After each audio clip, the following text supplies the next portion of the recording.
a igreja, o qual o seu corpo é a plenitude daquele que a tudo enche em todas as coisas, né? Então, a analogia que ele usa aqui é de um corpo, né? Um corpo, ele necessita de organismo, vida, né? Não é uma estátua. Depois ele vai descrever a relação dos membros desse corpo. Nesse sentido, a igreja é o corpo de Cristo. E aqui é 1 Coríntios 12. Onde ele vai falar. 1 Coríntios 12. Ele faz aqui a parte 12 ao 27. Vós sois o corpo de Cristo e seus membros em particular. 12, 27. É isso aí. Corpo de Cristo e membros em particular. No versículo 12, um pouquinho antes daí, que ele passou, ele fala, porque assim como o corpo é um e tem muitos membros, e todos os membros sendo muitos constituem um só corpo, assim também com respeito a Cristo, pois em um só Espírito todos nós fomos batizados em um corpo, que judeus, quer gregos, quer escravos, quer livres, e a todos nós foi dado de beber em um só Espírito. Então, todos nós fazemos parte desse corpo. Porque nessa tradução ele fala formando um corpo. Formando um corpo. E todos os membros, sendo muito membros, constituem um só corpo. Mais adiante. 14. Porque também o corpo não é só um membro, mas muitos. É. Né? Aí ele fala do desentendimento aqui dos membros. Se o corpo, se o pé dizer que não é pé, que ele quer ser outra coisa, ele vai deixar de ser membro. Então, ele fala que todo o corpo, quando ele usa essa forma de linguagem, tem que ter entendimento, assim como o braço esquerdo, o braço direito. Quando você vai andar, tem que ser automático isso. Quando a perna direita vai, a esquerda já vai. Não tem como as duas querer ir junto ao mesmo tempo para você andar. Não tem como. Então tem que ter essa questão da organização do corpo como membro. Assim, a igreja é formada por todas as pessoas convertidas a Cristo, que pertencem a diferentes povos, tribos e línguas. Não há acepção de pessoas. Está em Atos 10, 34 e 35. Como um organismo vivo e espiritual, a igreja, a parte de estatutos, membros ou qualquer estrutura social ou governamental humana. Ela existe, por exemplo, fora das estruturas arquitetônicas, como já falamos. Contudo, possuir essas estruturas físicas hoje não constitui pecado ou desvio do Evangelho, como quer nos fazer acreditar os desigrejados. Repulsa dos sem igreja. A repulsa dos sem igreja pelas estruturas arquitetônicas ou por qualquer forma institucional se dá mais por razões de insubmissão do que zelo pelo Evangelho. Então é uma questão, tipo assim, não é nem a rebeldia em si, assim, alguns são sim, mas a gente não pode fazer como eles, generalizar. A gente tem que entender o caso de cada um, né? Dos grupos, né? Existem grupos e grupos de desigrejados. E aqui nós vamos falar, inclusive até o Dr. Rodrigo Silva, entre outros estudiosos, eles falam a respeito, né, desses grupos. Então nós temos os grupos dos decepcionados ou feridos em nome de Deus. Esse é um dos grupos, né? Eles tendem a síndrome do vitimismo. Por exemplo, a igreja, a liderança, né, ou o pastor não me compreende, a igreja sempre me exclui, a igreja me enganou, foi da teologia lá que a gente falou, a igreja não me ajudou quando mais eu precisei. esses podem ser considerados desigrejados temporários, porque eles podem encontrar uma igreja bíblica que não pregam a prosperidade, que falam só da Bíblia, que falam da graça de Deus, e eles podem retornar. Mas tem um outro grupo que são os mais críticos, né? Os críticos dos sistemas, que são os desigrejados ideológicos esses. Eles tendem a síndrome do Messias. O que é isso? Geralmente se comparam ao Messias. Podem rejeitar o que estou afirmando, pois rejeitaram ao Messias. Né? E se comparam. Não vão aceitar o que eu falo. Os que estão na igreja são os incautos, o gado. E o povo, né, rejeitou a Jesus, mandou crucificar. Assim a igreja institucional faz comigo. Então eles se acham Jesus da vida, né? Querem até escrever livro aí para escrever Bíblia. É verdade. Não gostam de admitir que foram enganados. Não sou ferido não vem falar que eu sou ferido não põe palavra na minha boca. Eles não gostam de admitir. Ou machucados pela liderança e alegam ter saído por terem tido um verdadeiro encontro com Cristo. As escamas do meu olho caiu e agora eu vivo a graça verdadeira. É baseado num versículo de Paulo, quando ele teve um encontro com Jesus. Fala como se fossem escamas. Paulo nunca teve escama no olho, né? Mas eles falam que teve. Não, teve sim, lê lá. E aí, os seus olhos, e assim puderam conhecer a verdadeira graça. O caminho estreito, a porta estreita, ele segue isso aí. A gente está na porta larga. Imagina. A gente aqui com toda a diferença, chega do serviço, alguns não tem tempo de tomar banho, não tem tempo de comer, vem, se reúne aqui. Por quê? Por amor aos irmãos. Aguenta a diferença um do outro. Aguenta tudo aqui por amor. O pastor sobe, fala uma palavra dura e a gente sai cabisbaixo, dando glória a Deus. Agora eles estão lá, no ar-condicionado, no sofazinho. Vou falar a palavra aqui. Não, porque é um pecado. Não, esse aqui não. Esse aqui não. Quero ouvir outra coisa aqui. Ou quem está na porta, quem está no caminho estreito? Quem está no caminho largo, será? Parece que está meio errada essa visão deles, né? A visão deles que está meio distorcida. Então, esses são os dois tipos de desigrejados. A gente tem que saber, entender quem são eles para a gente poder tratar com eles, né? Sem atacar. Esse é o principal. Então, continuando.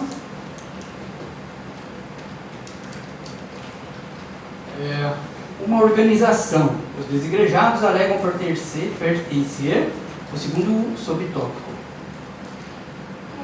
A igreja puramente orgânica. Contudo, biblicamente, não existe organismo sem organização. É a questão do corpo que nós falamos. Função sem forma e igreja sem o mínimo de institucionalização. Então nós vemos os decretos, as coisas que os apóstolos fizeram, que Paulo escreveu para tentar organizar a igreja. É necessário isso. Assim como o corpo humano, que é um organismo vivo, contudo, organizado, a igreja também possui organização. E é o que vai falar, 1 Coríntios 12. A igreja primitiva, por exemplo, tinha um sistema de governo formado por apóstolos, profetas, evangelistas, presbíteros e mestres, né, que é o ministério os dons ministeriais dados por Cristo. Essa mesma igreja possuía seu código doutrinário. Se você for lá ver, Atos 2, 42 e 47, a igreja possui o código, nós até lemos já. E disciplinar.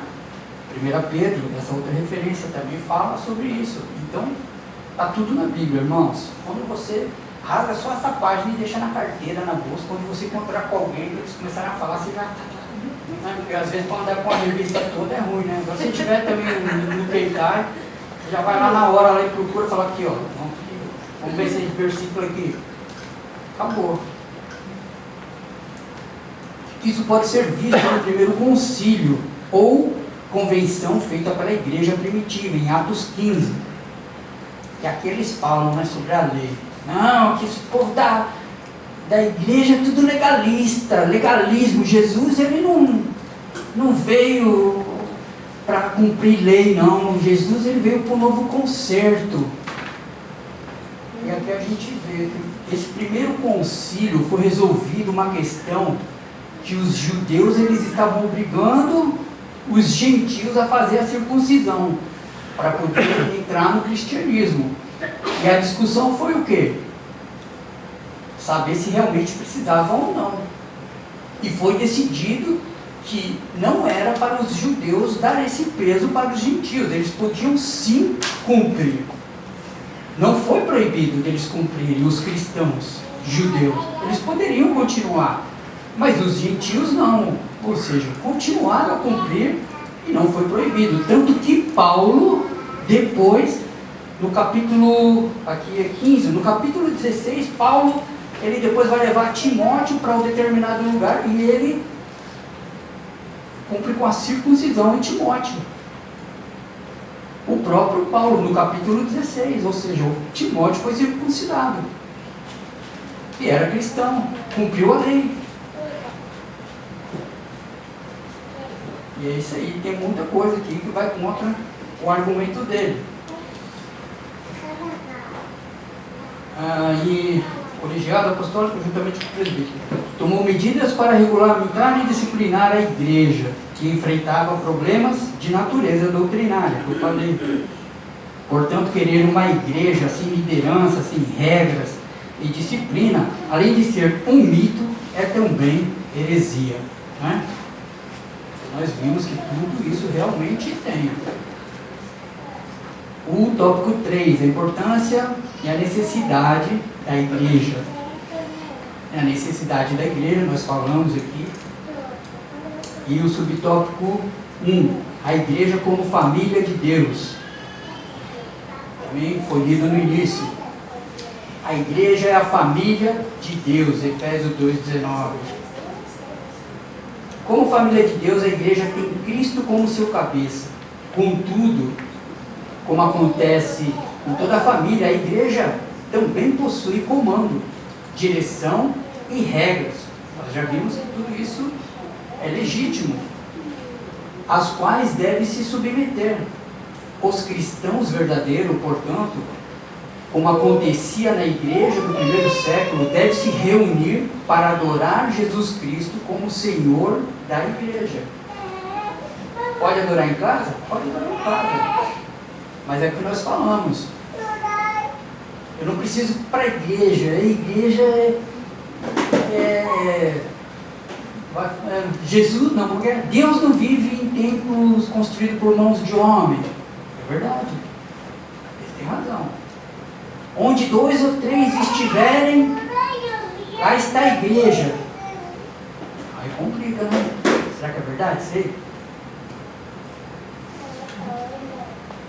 Vamos dar uma procurada nisso aí. Deixa eu ver se eu marquei aqui. Alguém lembra? Mateus.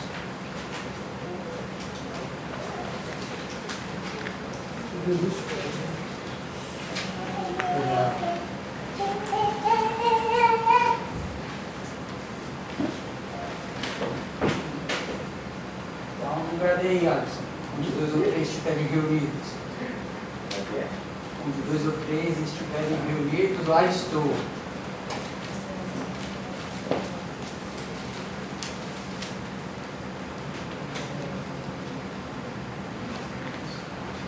Mateus 20. Vamos ver antes do 20. A gente tem que ler antes já para entender o que está acontecendo ali naquela situação.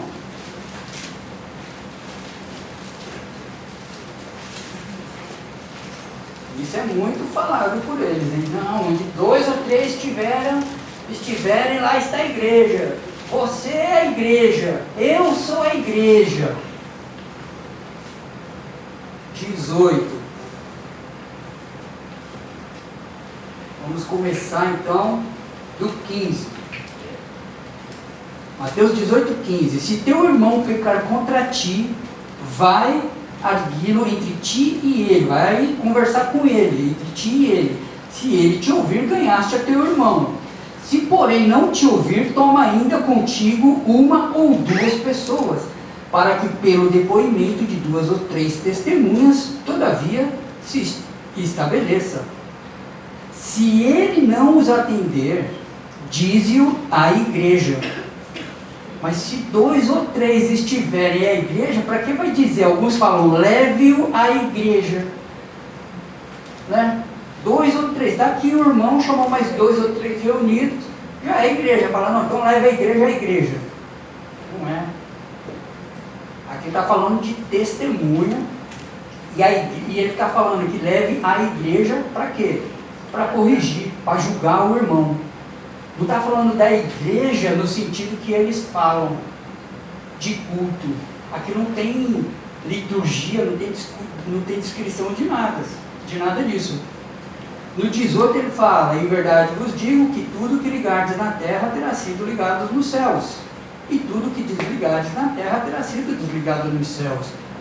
Em verdade também vos digo que se 2 dentre vós sobre a terra concordarem a respeito de qualquer coisa, que porventura pedirem, ser-lhe-eis a concedido pelo meu Pai, que está nos céus. O que ele está falando aqui? 2 ou 3, da testemunha, do julgamento. Está falando de cultuar. Porque onde estiverem 2 ou 3 reunidos em meu nome, ali estou no meio deles.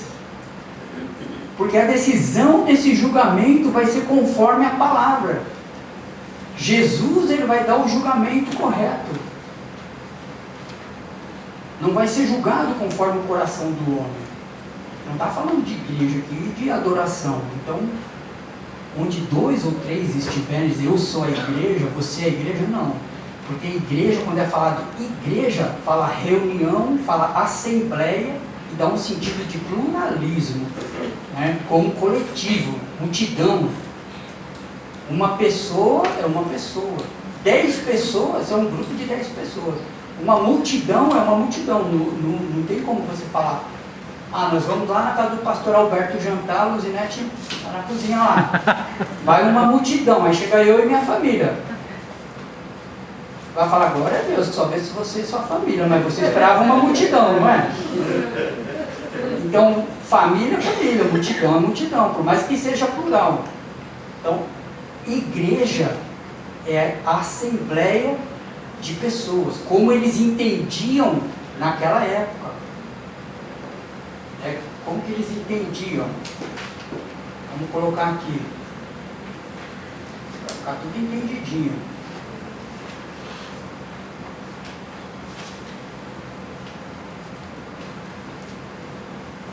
Então, a palavra igreja, que vem de eclesia, né, que no entendimento do grego, da época era entendida como uma reunião ou uma assembleia organizada, assim que o grego entendia. Então a gente tem que entender como eles entendiam. Organizada, pública, tinha que ser pública, né? Se o irmão chegar, passar no EIC ali, né? Que o irmão, cadê o irmão? Sabe nem tá aí, né? Tá aí, o irmão? Gosta de evangelizar. Ele vai lá com a Marisa lá no EIC, lá, pega lá os sem teto, umas meia dúzia e fala, não, nós vamos lá para casa lá do irmão lá. Juntar lá, fala, pô irmão, mas vai trazer os mendigos aqui? O culto ele tem que ser público. A assembleia ela tem que ser pública, por isso que tem a igreja, a necessidade da igreja. O pastor ele não pode falar quem entra e quem não entra dali. A igreja era pública, a igreja era de Cristo. Por isso a necessidade da igreja. Continuando, né? A igreja não sou eu, não é você. A palavra igreja no português é o substantivo, né? Singular, mas é vivida de maneira plural. A própria Bíblia, ela fala, vós sois a igreja. Em momento algum a Bíblia ela se refere de maneira singular. Você é a igreja. Toda vez que fala, que a carta é lida, é para a comunidade reunida em nome de Cristo. Por isso que fala, vós sois a igreja. Existem alguns grupos pequenos, né, em casas, formados, de pequenas reuniões, que a gente não pode considerar como igreja local, como essa assembleia, como aconteciam nas casas lá. Tem que ser a reunião pública, porque acontecia as reuniões em lugares abertos, públicos, como nas sinagogas. Eles também participavam nas sinagogas, não podiam entrar, né, mas eles participavam na parte de fora. Então vamos lá. Subtópico 2, continuando. A igreja como testemunha da salvação. Se por um lado o apóstolo Paulo chamou a igreja de família de Deus, tá certo? Tá certo.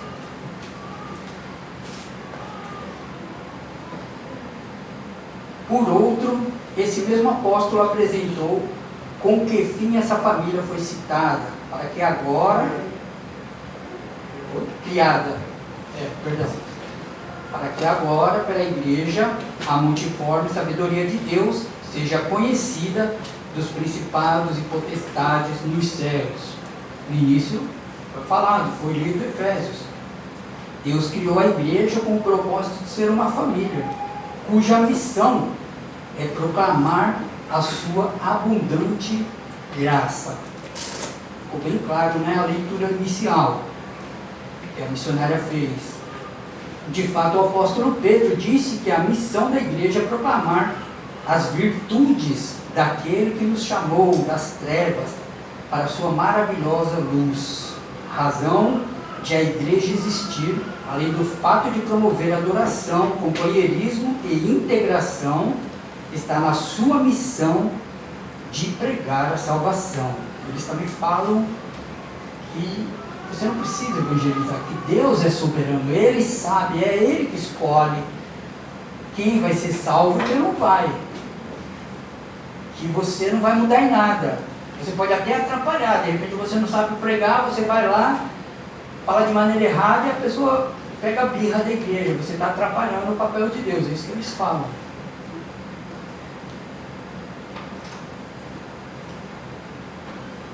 A igreja pode existir em um templo, mas a sua missão só se completa fora dele. Não há igreja que seja bíblica e exista somente dentro de 4 paredes. Outra coisa que a gente tem que tomar cuidado, assim, é com muita coisa falada, derivada do grego, né? E quando fala igreja, ela vem da palavra eclésia, né? Eclesia. E esse ek é uma palavra, né? Um prefixo que é para fora. Eclesia, chamado. E aí eles falam, então é chamados para fora, tá vendo? Não é para ficar lá dentro, é chamados para fora. Só que não existe esse tipo de argumento, de ligação no grego. Dependendo da palavra, o significado dela muda conforme o contexto, né? O Alisson, ele sabe o kanji, por exemplo. Se você pega um kanji sozinho, ele é uma coisa. Se você põe outro do lado, ele significa outra coisa. E essa palavra é exatamente isso. Quando você pega do Antigo Testamento, toda reunião de judeu era em hebraico que era escrito. Quando foi traduzido para a Septuaginta, foi traduzido como eclesia, ou seja, já do Antigo Testamento era traduzido como ajuntamento, os judeus que se ajuntavam em nome de Deus, foi traduzido como eclesia. Então, nunca foi singular. Não, pai. Quando lemos o Apocalipse capítulo 1, aqui João escreve, né? Todas as igrejas, os tipos de a igreja em Esmirna. Novamente escreve a carta, a igreja em Pérgamo. Então é uma reunião de irmãos reunidos em nome de Jesus em determinado local, né? É exatamente, é esse entendimento que a gente tem que ter. E aqui a sinopse 3, a igreja é a família de Deus, testemunha da salvação em Cristo. É isso que nós somos, declaramos Cristo Como pai, somos uma família de irmãos, todos somos irmãos aqui, né? E a conclusão, nessa lição, vimos como os desigrejados pensam e agem com relação à igreja. Acreditam ser possível ser igreja fora da igreja. Vimos, quer dizer, quando a gente fala igreja, a gente não é aqui, esse local. É ajuntamento fora do ajuntamento. Toda vez que a gente lê igreja na Bíblia, a gente tem que pôr em mente assembleia. Não está falando de local, está falando de uma assembleia. Tanto que você vai ver outras passagens que falam de ajuntamento, e se ajuntavam, assembleia de tal lugar, vai estar lá, eclesia. Só que não foi traduzido como igreja, está traduzido como ajuntamento, como congregação. Mas é a mesma palavra. Vimos que alguns equívocos contribuem para isso. Há o mito de que uma verdadeira igreja não possui organização. Também fake news. Organização alguma e, consequentemente, não há liderança estabelecida. Também vimos aqui.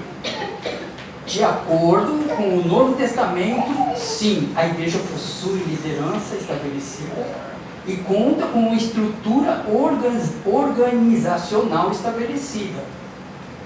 O objetivo não é honrar e glorificar o homem, mas exaltar o Senhor Cristo e cumprir a missão para a qual Ele nos chamou. Tem muito versículo, tem muito argumento deles aqui, né? Vamos ler as perguntas, depois o pastor ele vai comentar aqui mais alguma coisa. Mas se os irmãos quiserem saber a respeito, pode falar comigo, enviar mensagem, tira uma cópia do papel que eu trouxe escrito aqui. Amém?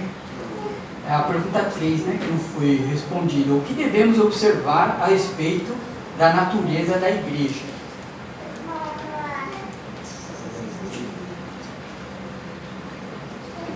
É o quê? Organismo vivo, exatamente. Segundo a lição, como era o sistema de governo da igreja? Formado, né? Formado por hierarquia, por apóstolos, por lideranças, né? Diferente do que eles afirmam. Qual a razão de a igreja existir?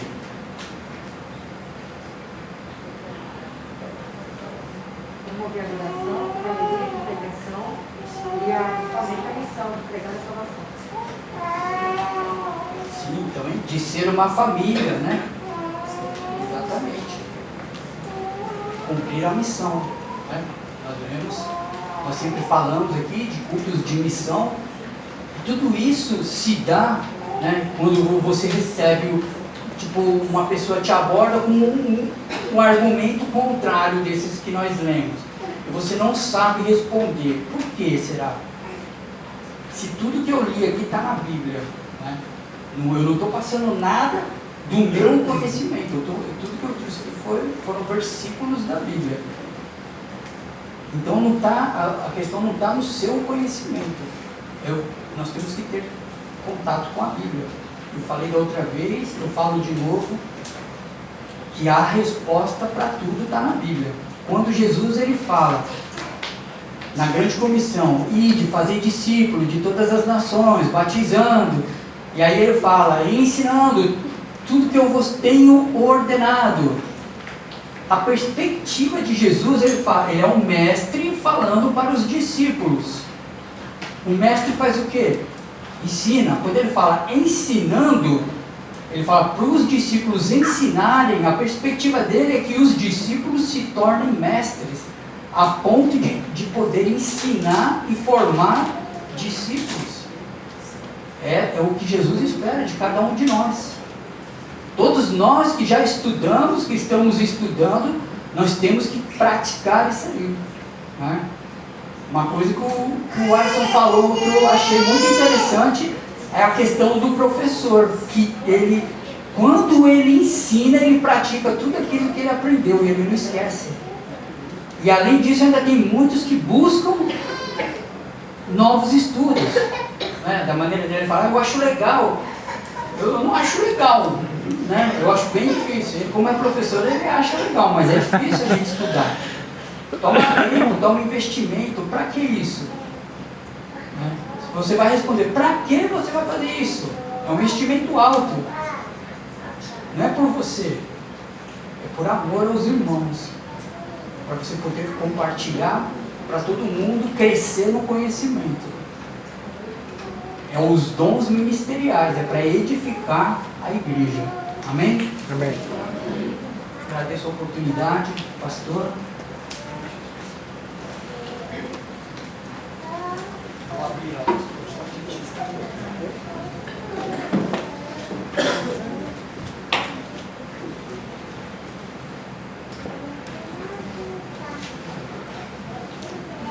Meu Deus. Você tem direito à água. Então, amados, me dá som. Dá um som. Aí. Glória a Deus. Eu creio que está bem explicado, ok? Eu apenas queria só acrescentar esse auxílio aqui que eles puseram, que eu acho importante, que é, na evangelização, a igreja focaliza o mundo. Na adoração, volta-se para Deus.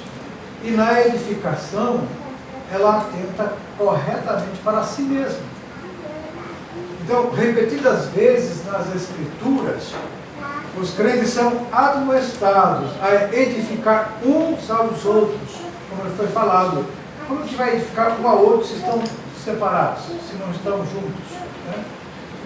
Para se formar uma comunidade idônea. Então, se é comunidade, tem que se reunir.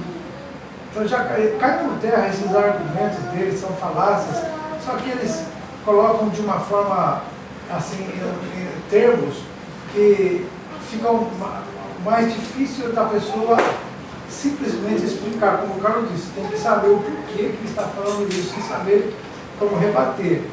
A edificação ela pode ser levada a efeito por muitos meios práticos. Por exemplo, ensinar e instruir os outros nos caminhos de Deus certamente enriquece a família da fé. E depois, administrar a correção espiritual numa atitude de amor é essencial na ajuda dos irmãos desviados, a fim de que não permaneça, que ele venha a permanecer no caminho da fé. Por exemplo, essa leitura de Efésios 4, que eu vou falar sobre os ministérios, né? Ele começa dizendo assim: ele mesmo deu uns para apóstolos, outros para profetas, outros para evangelistas, outros para pastores e doutores, querendo o quê? O aperfeiçoamento dos santos para a obra do ministério e edificação de quê? O corpo de Cristo, que é formado por cada um de nós. Aí você fala assim: mas eu sou o corpo de Cristo, eu sou a igreja. Peraí, a igreja é o corpo.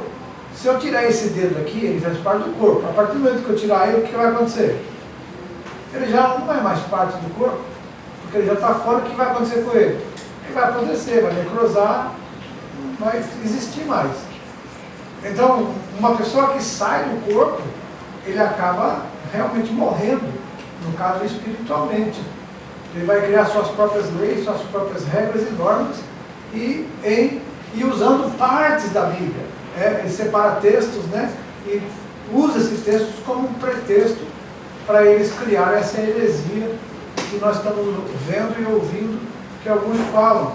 E o esclarecimento para eles, quem sabe alguns desses possam reavaliar esse pensamento, porque muitos são ideológicos, né? Como ele foi falado aqui, eles são ideológicos, tem ideologia forte, eles defendem e com muita...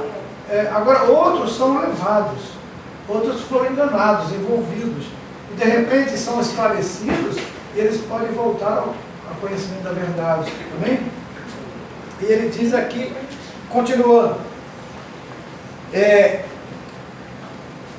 quando ele fala isso, ele diz assim, olha, o 11, né? até que todos cheguemos à unidade da fé, ao conhecimento do Filho de Deus, ao homem perfeito, à medida da estatura completa de Cristo, para que não sejamos mais, isso é, não sejamos mais meninos inconstantes, levados em roda por todo vento de doutrina. Esse é um vento de doutrina que surgiu. E ele já vem de décadas, né? Mas agora está sendo mais conhecido, está sendo mais falado, e é por isso que foi preciso a lição trazer esse esclarecimento para que os irmãos possam saber como lidar com isso. E pelo engano de homens que com astúcia enganam fraudulosamente. E aí é então que nós vemos a necessidade desse estudo. E como eu percebi que o irmão Carlos gosta de pesquisar assuntos específicos, eu falei, então é bom que você venha trazer isso, porque ele vai fazer as pesquisas fora até da lição para auxiliar os irmãos. E ele continua dizendo, compartilhar com os necessitados, isso é a função da igreja. Nós estamos aqui, assistência social, a gente está em conjunto. Quando percebe que alguém está com um problema, necessidade, alguma coisa, fisicamente, ou de alimentação, de problemas, a igreja então se movimenta para ajudar. Como fazer isso se cada um está na sua casa e não sabe o que o outro está passando? Se não é essa comunicação. Ok?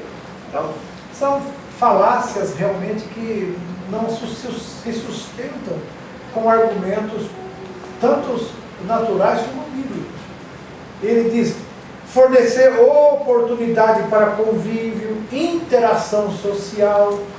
Isso é uma coisa prática, irmão. Pode ver criança, quando os pais estão criando a criancinha, ela tem um comportamento, ela começa a ir para a escola, ela já vai se socializar, e ela vai começar a aprender algumas coisas, como aquela coisa de criança em casa, tudo é dela, é para ela e com ela. Então ela tem aquela coisa de tudo é meu. Quando ela vai para a escola, não é tudo dela mais, aí ela vai ter que brigar com o outro para arrancar o brinquedo do outro, e vai ser ali socializado. Então, imagina isso na vida natural, e nós, como crentes, estamos sendo trabalhados, né? Ferro se afia com ferro. Então, um crente aqui liga o outro, para poder ficar afiadinho. O pacote fica maior. Agora, como que a gente vai melhorar e entender e dar, como suportar uns aos outros em amor? Como que a gente vai fazer isso se não estiver junto? E somos diferentes, mas o mesmo Espírito. E cada um tem uma função. Então, se cada um de nós souber isso, vai ser maravilhoso vivermos. E até atrair eles para cá, porque, como ele diz, aqueles machucados, feridos, que estão fora da igreja hoje porque de alguma forma se decepcionaram com algum crente, algum irmão ou com a liderança da igreja, eles acabam tendo que ser lembrados de que quando a gente vem para a igreja, vem para cultuar o Senhor e não para ver defeito de alguém. O crente, ele vem para a igreja para prestar uma adoração e não para receber algo de alguém, irmãos. Isso tem que ser automático. Ele vem para adorar e recebe de volta a bênção de Deus, a bênção dos irmãos, que só, como eu falei, só de você estar aqui hoje já está me abençoando. Eu estou vendo você, por exemplo, o Carlos estivesse aqui, dando aula aqui, ele está vendo 4, 5 pessoas na igreja. Ele ia dar aula, mas fica chateado, triste, mas por que o pessoal não veio hoje? Será que é por causa de mim? Porque eu que vou dar aula? Então entristece a pessoa. Então a gente não vem aqui por causa de quem está, mas sim pelo que vai ser colocado para a gente participar. Ok? Inclusive, isso é um passo para se tornar um igrejário. É verdade, porque começa a ver defeito. Assim, eu não vou, até eu não vou na igreja não. Tem aquelas pessoas lá, o pastor foi lá e daqui a pouco eu não gosto. Então, nós temos os nossos preferidos. Nós estamos igual a igreja que foi lida aqui de Igreja de Corinto, sou de Paulo, sou de Apolo, sou de Pedro. E o pior dele é aquele que fala, eu sou de Cristo. Porque ele não quer ninguém. Ele só aceita se Jesus aparecer. Aí, assim, se Deus me falar comigo, eu faço. Deus já está falando. Porque ele fala usando alguma coisa, usando alguém, né? Até muro ele usou, mas não vai usar alguém. Não é verdade? Agora, ele vai fazer essa interação social entre cristãos sadios e são meios relevantes de edificar o corpo de Cristo. E aí é exatamente isso a proposta da igreja, da reunião. Nós saímos daqui alimentar. Muitas vezes a comida vem meio salgada, meio temperada, a comida é forte, né? E muitos crentes saem daqui muitas vezes, hoje. Mas é interessante, Carlos, que toda vez que Deus manda aquela mensagem mais forte, todo mundo parece que apoiou todo mundo na igreja, ninguém quer sair da igreja depois. Fica conversando com o outro, sabe que eu precisava disso? Eu também precisava. Entendeu? É porque é Deus. Quando é o homem, aí machuca. Mas quando é Deus que fala, ele, ao mesmo tempo que ele dá a advertência, vem um bálsamo do Espírito, né? E aí a igreja fica feliz. Deus abençoe os irmãos. Vocês anotaram, então, quem quiser depois pede para o Carlos, eu pedi para ele, manda uma para mim depois, cópia dessa sua anotação, que é importante a gente ter o telefone em algum lugar, você espera aí, deixa eu ver.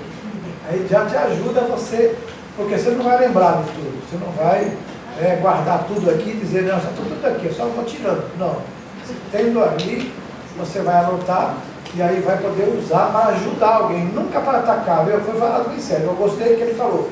Não é para atacar, é para saber como entender o que ele está pensando e mostrar para ele o que a Bíblia diz. Para ele perceber que não é você que está colocando ele como erro, é a Bíblia que ele está vindo contra a palavra de Deus. E aí então, se ele for um crente realmente, com o coração sincero, ele vai reconhecer, vai dizer, não, está certo, eu vou voltar a congregar, porque é isso que Deus quer da minha vida. Mas eu também acho que é maior compromisso, né? Tem que ter compromisso, porque a Bíblia fala assim, procurar primeiro as coisas de Deus. O pessoal não tem compromisso no Deus, então fica assim. Né? Deus abençoe então.